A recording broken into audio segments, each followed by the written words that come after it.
if given the unfortunate situation of leaving your mobile phone home and your wallet at home, 7 out of 10 would actually go back for a mobile and not for the wallet, right? So the question is, we've seen mobile playing out into a cashless payment device. So we've seen that. We know that's happening. The question, and I think in our mind, is how does that play a bigger role in the consumer ecosystem, right? And how does that become part of the consumer journey's lifestyle? So here to talk about that, I'd like to invite Mr. Thian. Please, Thian.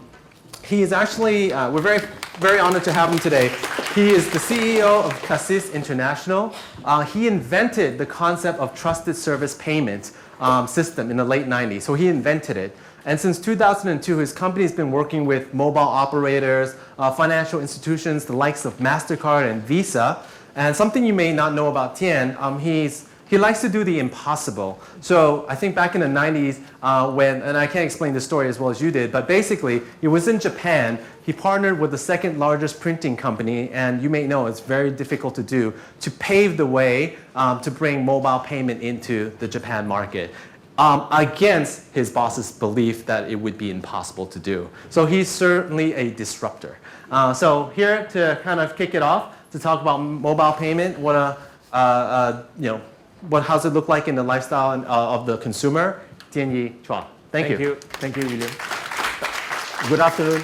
I think we heard a lot in the first part of the presentation on what banking is supposed to do. Technology is important, and we must do it fast. And the question is, how are we going to do it? So I'm going to share with you in my presentation the actual implementation issues that we are facing, and then how we're going to tackle and what are the successful story that is going along.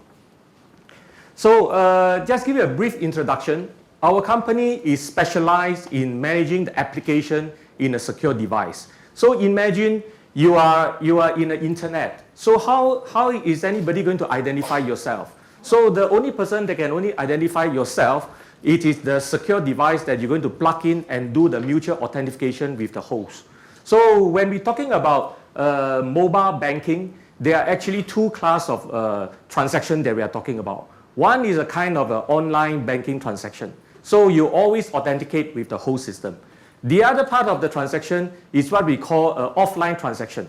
That means that you have your credit card on your phone, and then you use your phone to tap on the normal POS terminal, and the POS terminal will recognize your phone as a credit card and then authorize and approve the transaction. So the first question that we'll bring onto the table is that how are you going to deliver this credential into the mobile phone? So Cassis is a company that provides this kind of services that we interface with both the bank and the telcos, so that we will be able to do all the necessary eligibility checking and then to do all the necessary customer service. For example, if you lost your phone, how are we going to stop your service that is reside in a phone that you don't know where it is? So that is what we are doing.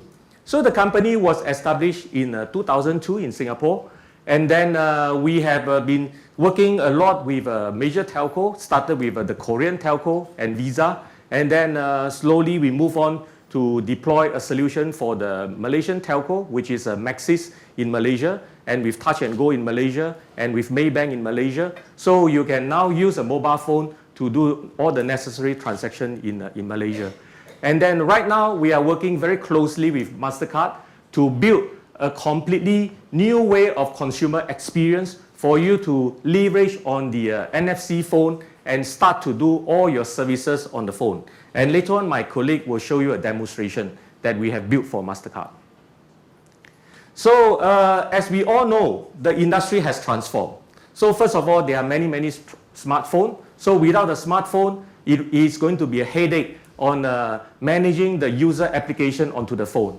And then without a smartphone, it's also difficult for us to initiate the mobile internet to do all the online transaction.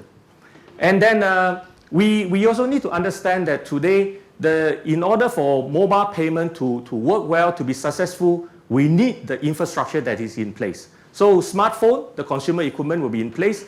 And then the second point that is important is that we need to have the acceptance device. That means the transaction devices. So right now, based on the statistic, you can see that 85% of the payment terminal shipped worldwide will be able to support this kind of contactless transaction. So you can be sure that once you have a smartphone, if this smartphone is NFC enabled, for example, I have this BlackBerry phone. This BlackBerry phone is NFC enabled. And the new Google Galaxy S3 is also all NFC enabled. And later on, we are going to show you the demonstration which is using the G2 that is having the same type of architecture.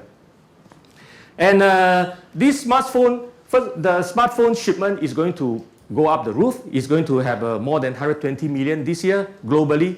And then we can see that 1 in 6 of the users in the worldwide will have an NFC phone by 2014. So with this NFC phone, we can imagine we're not only able to do the normal payment, we can also use it to pay for the transit. And then we can also even use this smartphone to pay for your contactless entrance into your apartment, into your office, and so on. So all those applications will have to manage by a central device. And this central organization, sorry, not device, this central organization is what we call a trusted service management. So in order to do this, what is important is what we call NFC technology. NFC technology, the full name is called near field communication. So the near field communication technology enables the phone to be able to configure into 3 different types of modes. The first mode is a card emulation mode. That means you can use your phone as a normal card. The second mode is when you can configure as a normal reader-writer. So in other words, is that your phone with your NFC phone can be configured to become a POS terminal. So this could be the next generation Square type of business. And then with this capability, you are able to do a peer-to-peer communication. So you are able to transfer your money from your phone to your friend's phone. And this type of transfer will be transferred through a secure channel locally between the 2 handsets. And then the data will be transacted between the 2 secure elements inside the phone. So all the secure data will not be reside inside the phone, but is inside a trusted, or what we call a tamper-proof device inside your phone. And with this type of physical payment capability, we can see that the mobile commerce number is going to grow tremendously because they will be able to capture a lot of the current physical commerce type of transaction. And then and this morning we have heard that there are still a lot of coins being transacted around the world. And so if we are having NFC technology with a payment device, for example, with a Nets card or with a prepaid card inside your phone, or even with a debit card in your phone, you can actually replace a lot of normal cash, coins, and notes transaction. And we can imagine that with this, the number of mobile commerce payment will grow up tremendously.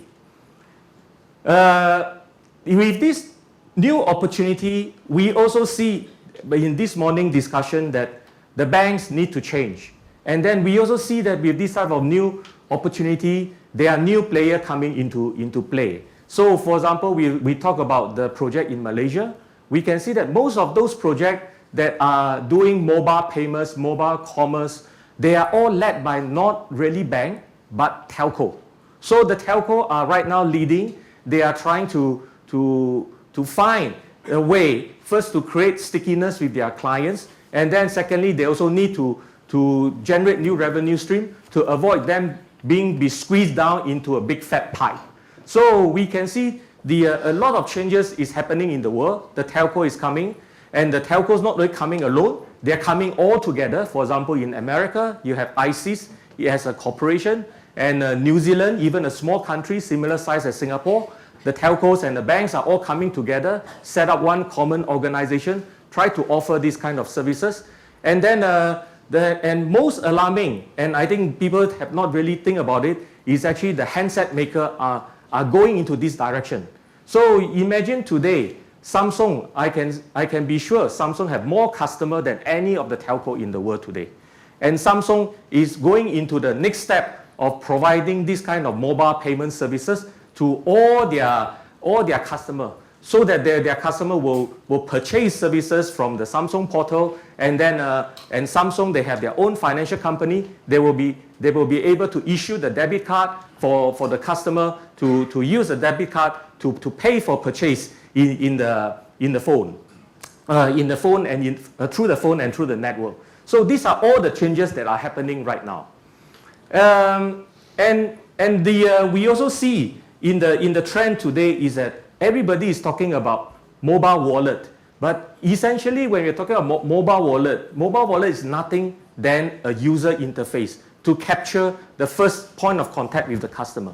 So everybody is trying to establish their own mobile wallet, but a mobile wallet will make no sense if it doesn't have all the various type of services that the user will feel that it is useful for them to go in as a one-stop, just like a search engine, search machine. So you go to Google because you can have all the various types of services. You can get map, you can get email, you can get whatever thing you have. So a single mobile wallet will not make sense unless you are able to gather all the various services around and build a kind of a service platform for your partners to join together into wallet, for you to grow it as a kind of a lifestyle device.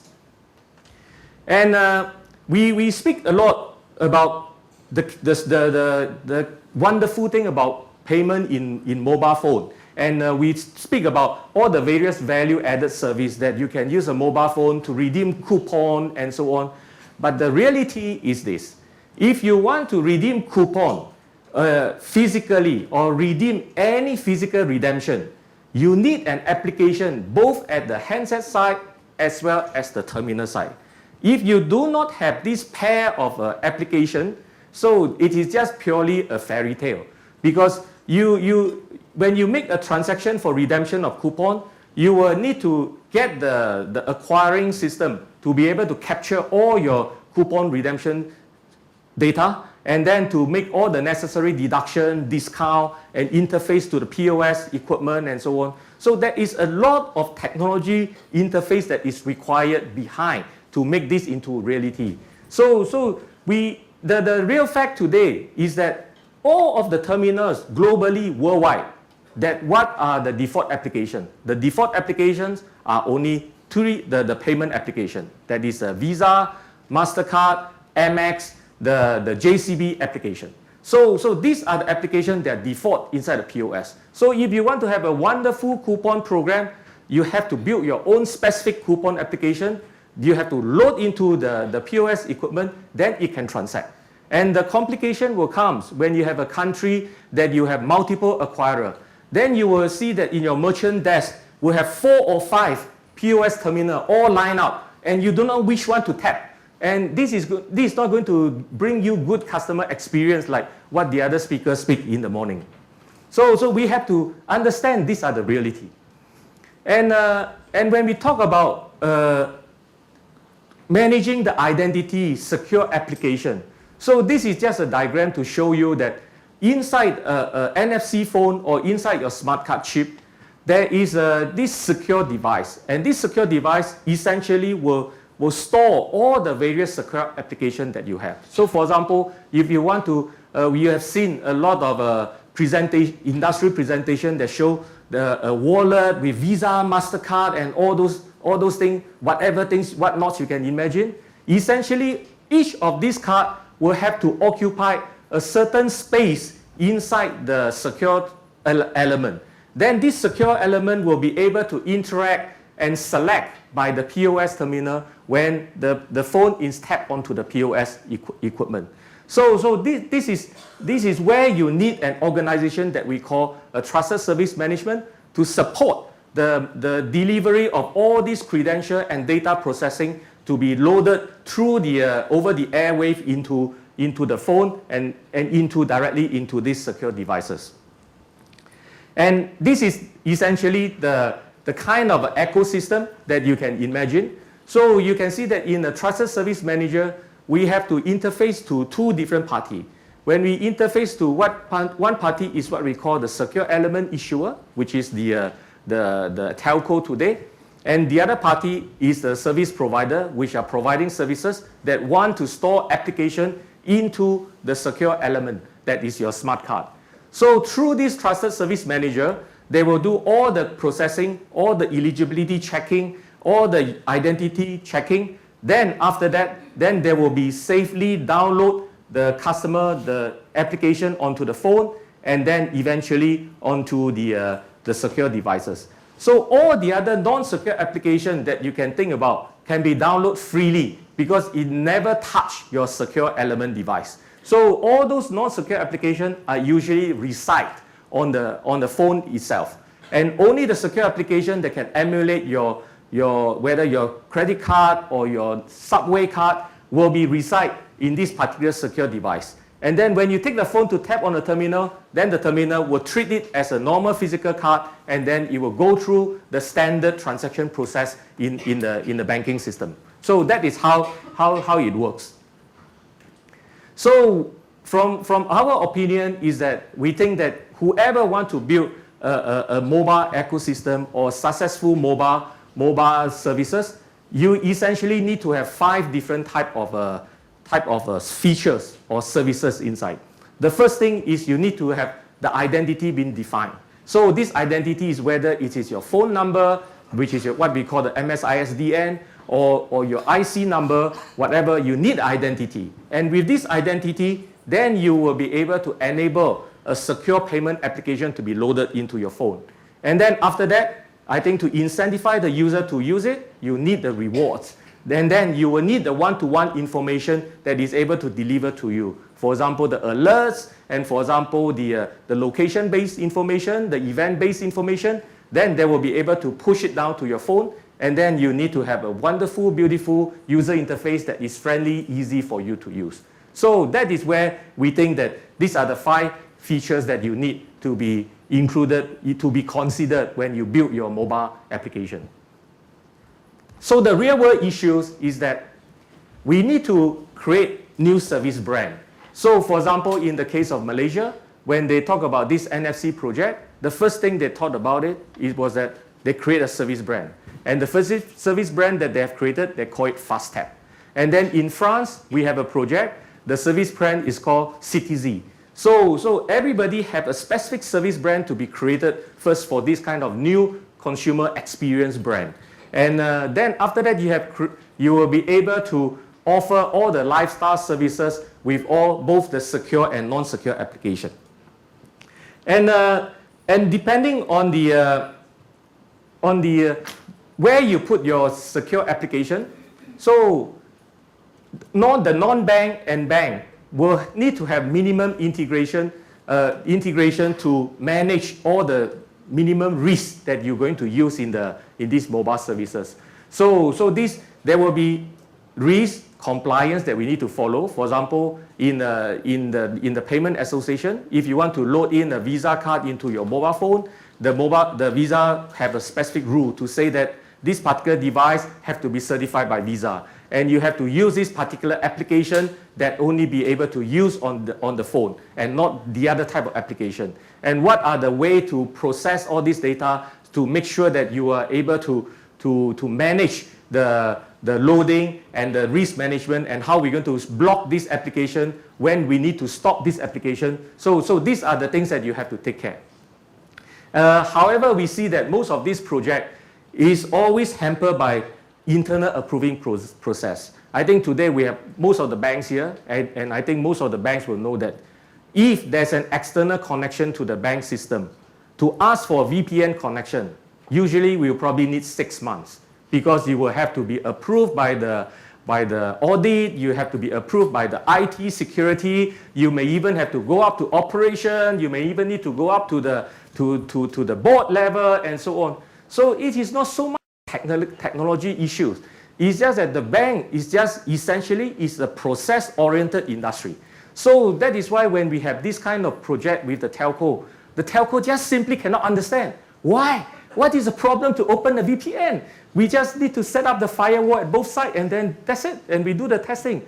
But for the bank said, no, wait a minute, our IT audit will assess the risk, and then we will tell you when to open it, and then you have only a specific window that you can open, and it is usually between 1 a.m. and 2 a.m. And then so then everybody will start to, and these are all the things that will stop all this project. It is not so much, and then with all this process, the marketing department in the bank, they could be very, very creative. They just simply give up. It's easier to do plastic card, right? So just plastic card, you go to the partner, ask to get a new printing, that's it, right?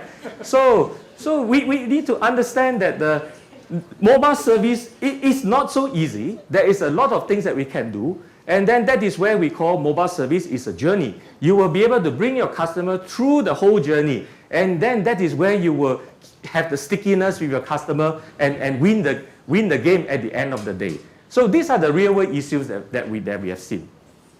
So what we have tried to do is that we have worked closely with MasterCard in US. And then we understand all those process-oriented requirements in the bank. So we have worked out this system. So to enable that any bank that want to issue MasterCard where they are already connected through the MasterCard online, then you will be able to initiate directly from the web service of this MasterCard online, and then you can initiate the issuing directly onto the mobile phone. So then we will minimize a lot of integration work, and then and a lot of internal approving work, and you can get the cards issued quickly directly to your customer. So that is what we have worked with MasterCard, and this project is going to deploy with some of the major banks in Europe and also the major banks in major telcos in Europe. So what we feel that at the end of the day is that when we plan about this kind of mobile services, we really need to think a lot about how to leverage on the mobile capability that we are able to gather all the location-based information, all the transaction information, and then to create a profile, and then we can predict the user, what they want, and then we can push the right products into the customer for them to purchase, for them to apply, and for them to use, invite them to come in to do it, and then we have to deliver the offers, leveraging on the capabilities of the mobile phone, with all the location-based information, all the instant connectivity capability to deliver services, and then get the customer to buy, and then leverage on the mobile application to tie up with all the social media. Then you will be able to share the buying experience, and then or even to explore what are the new things that is happening in the world. So with this kind of circle, I think we will be able to provide an enjoyable experience for the user to buy new things, to buy new services, and to get new type of service out from the mobile network and from the internet system. So that is where it's the kind of vision that we are working towards, and we are working with all the various partners to try to implement this to get into this direction. So the next thing what I need to do is I'd like to demonstrate to you what we have shown. What we are imagine is what we call service roaming. So we imagine that now you have your mobile phone. When you go to the other country, you will be able to roam your service seamlessly without you knowing that you are changing the network. So right now what we are building up is that we're building up what we call a trusted service network, that when you move from Singapore to Malaysia to other countries, and then you will be able to leverage on your mobile phone and leverage on the payment instrument that you already installed inside the phone, and then you will be able to use the instrument to pay for new services in other countries, and then eventually we can achieve a real kind of a close to cashless type of society. So maybe what I would like to do is I'd like to invite my colleague to show you a demonstration on this. Okay, here I have 3 apps here.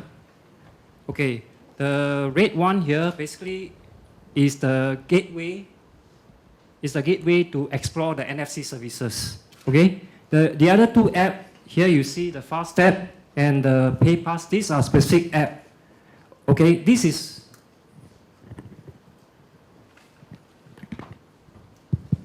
Okay, the one on the right side, the 2 white icons, these are the specific apps. Okay, basically these 2 are you know, when we talk about secure applications, right, it's only part of the equation. That currently the other half is the UI application. That makes it the complete applications for secure services. Okay. Here I would like to show you that basically we use the red color, the Explorer, to download the secure applications. Here I just want to show you before it's being downloaded, because this specific application on the right, it will do a direct access to the secure element. I'm just going to show you a before and after. Okay, so here you see it's not being installed yet. Okay, so here we go back. So now we want to use the Explorer to explore for NFC services. So we launch here. So upon launching, when you first started, it's a basic activation process. Okay, you sign up for an account. So here we pre-fill in the personal information, just a mock-up data. So we go to the next page. You have to fill up your addresses, where you are from, so that when you use the app, they know where you are from and they will push down the right services to you on location base. So once you have filled that up, you agree to the terms and conditions. Okay, you agree and you submit. So here, basically, this is a one-time application process. So at the background, what actually happened is they will check for whether this phone is the right one. It's one of the phone that is allowed to access to the server. So here it comes, the push notification says it's okay, it's the right one.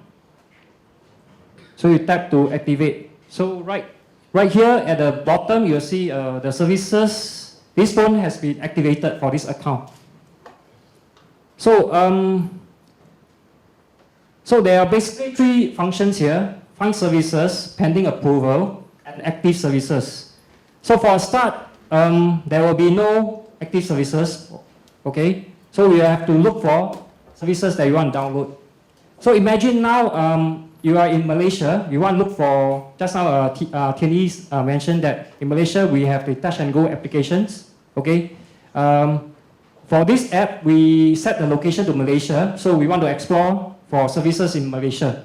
So these are the various categories that the various category that we have set up. So the first one is a trusted service manager. Okay, trusted service manager category basically is a consortium of NFC service provider, where you have the issuer and you tie up with the various service provider under umbrella. So under Maxis Fast Step here, we have the touch and go. All right. So I just want to go back and show you what are the possible services that you can explore in various countries. Okay. So back here, possibly I cannot jump between Singapore and Malaysia. So here I want to simulate that now I'm in Singapore. Okay, so what can I find in Singapore? Under country, under Singapore. So in future, you may see you have services like Community Asia, which is currently going on. If you fly in from other countries, you know, to go into a trade show, to go visit Community Asia, maybe you just download this and then you can access the show seamlessly. Or you can download the local e-purse, or you can have the Starbucks loyalty applications, or maybe you are a KrisFlyer customers. You can sign up for the NFC services from SIA, or you can sign up a credit card here. This is just a show of services what possibly in the future you can see. So just to go back, I'm just going to show you the download. So back again to Malaysia, because this is the services that we have set up at the back end that we can show you a live download. Under country, Malaysia, see touch and go.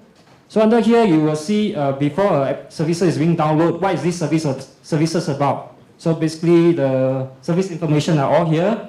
A guide how you can use it, the terms and conditions. Without further delay, we will just proceed to download.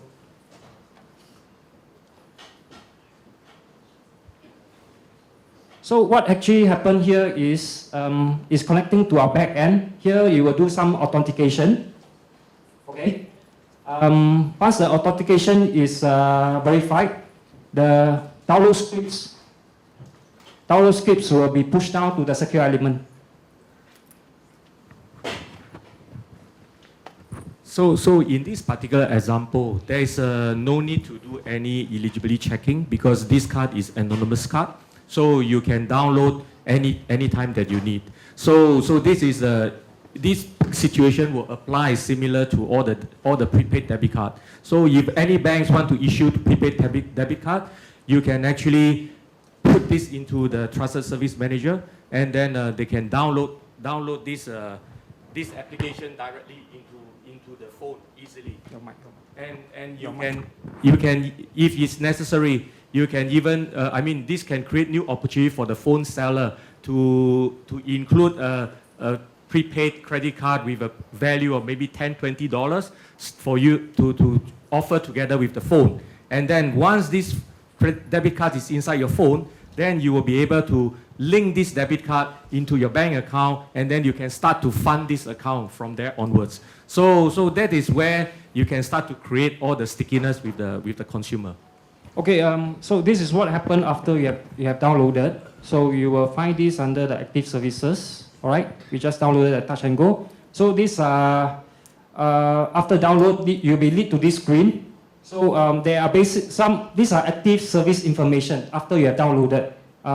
Here we have a direct link to a external application because different services has different functionalities that can be linked to another specific applications that I mentioned in the beginning of my demonstration.